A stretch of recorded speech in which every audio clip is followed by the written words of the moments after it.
कसं आहे ना, थंडी तर भरपूर वाढत चालली आणि शरीराला ऊर्जा तर हवीच. तर त्यासाठी मी तुम्हाला आज अत्यंत पौष्टिक असे नाचणीचे लाडू दाखवणार आहे, जे चवीला तर छान लागतातच, पण आपल्या शरीरासाठी अत्यंत पोषक आहेत, ज्यामध्ये भरपूर असं आयर्न, कॅल्शियम आहे. हे बघा तुम्ही किती छान असे मस्त मऊसूत असे हे लाडू आपले बनून तयार आहे. तुम्हाला रेसिपी हवी आहे? चला तर मग आपण रेसिपीकडे वळूयात.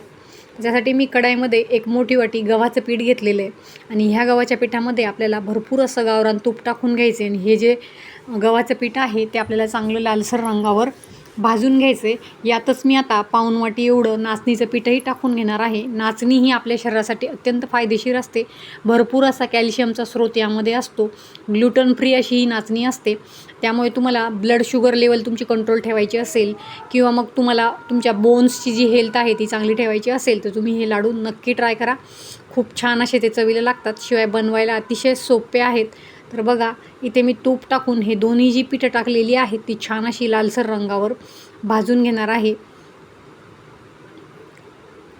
हळूहळू आता हे जे तूप आहे ते मस्त असं या नाचणीच्या पिठामध्ये एकजीव होतं आहे. चांगला असा खरपूस वास येईपर्यंत आपल्याला हे पीठ भाजून घ्यायचं आहे.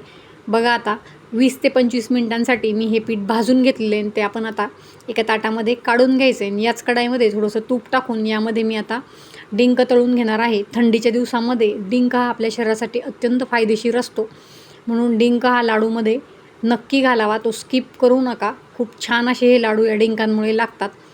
आता हा डिंक मस्त असा मी फुलून घेणार आहे. जास्तीचं तूप मी ते वापरत नाही आहे, कारण ऑलरेडी आपण पीठ भाजताना भरपूर असं तूप वापरलेलं आहे. तर बघा, अशा पद्धतीने डिंक मस्त असा फुलून तयार आहे. तोही आपण ताटामध्ये काढून घ्यायचा आहे. आता मी इथे काही बदाम घेतलेले आहेत. हे बदामही आपल्याला चांगले लालसर रंगावर भाजून घ्यायचे आहेत. तुमच्या आवडीचे तुम्ही ड्रायफ्रूट्स इथे वापरून घेऊ शकतात. मी ते बदाम घेतलेले आणि अंजीरचेही मी बारीक बारीक तुकडे करून घेतलेले आहेत. या लाडूमध्ये या सर्वांची चव खूप छान लागते. यात तुम्हाला एक्स्ट्रा काही टाकायची गरजही नसते. अशीच या लाडूंची चव खूप छान लागते. मस्त असे आपण गुळामध्ये हे लाडू बनवणार आहोत. तर आपल्या शरीराला जर आयर्नची काही कमी असेल तर आयर्नही भरपूर प्रमाणात या लाडूंतून आपल्या शरीराला नक्की मिळतं. आता हे संपूर्ण जिन्नस मी ताटामध्ये काढून घेतलेले. अंजीर मी जे बारीक चिरून घेतले होते तेही मी यात टाकून घेतलेले आणि ते पाऊण वाटी एवढा मी ते गूळ घेतलेला आहे. हा गूळ आपल्याला यात मिक्स करून घ्यायचा आहे आणि आता चमच्याच्या साहाय्याने आपल्याला हे मिक्स करून घ्यायचं आहे. मिश्रण गरम आहे, त्यामुळे हा जो गूळ आहे तो लवकरच या मिश्रणामध्ये छान असा मिक्स होऊन जातो. अगोदर हे मिश्रण आपल्याला पातळ वाटतं, कारण गूळ मेल्ट होण्यास सुरुवात होते, पण जसजसं ते थंड व्हायला सुरुवात होते तसं हे जे मिश्रण आहे ते मस्त असं घट्ट बनतं आणि छान असे लाडू त्याचे वळून तयार होतात. अतिशय हेल्दी असे हे लाडू या थंडीच्या दिवसामध्ये आपल्या शरीरासाठी आहेत.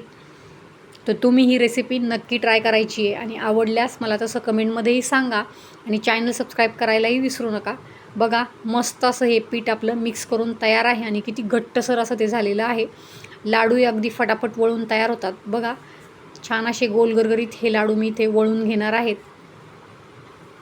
तुम्ही हे लहान मुलांच्या टिफिनलाही देऊ शकतात. मस्त असे पोटभरीचे हे लाडू बनवून तयार होतात. शिवाय ते आपल्या शरीरासाठीही अत्यंत पौष्टिक असे आहे. तर रेसिपी नक्की ट्राय करा आणि चॅनल सबस्क्राईब करायलाही बिलकुल विसरायचं नाही आहे. बघा, मी तुम्हाला इथे फोडून दाखवते. किती छान असा हा लाडू मऊसूत असा बनून तयार झालेला आहे. अगदी म्हातारी व्यक्ती देखील खाऊ शकेल इतके छान हे लाडू आहेत.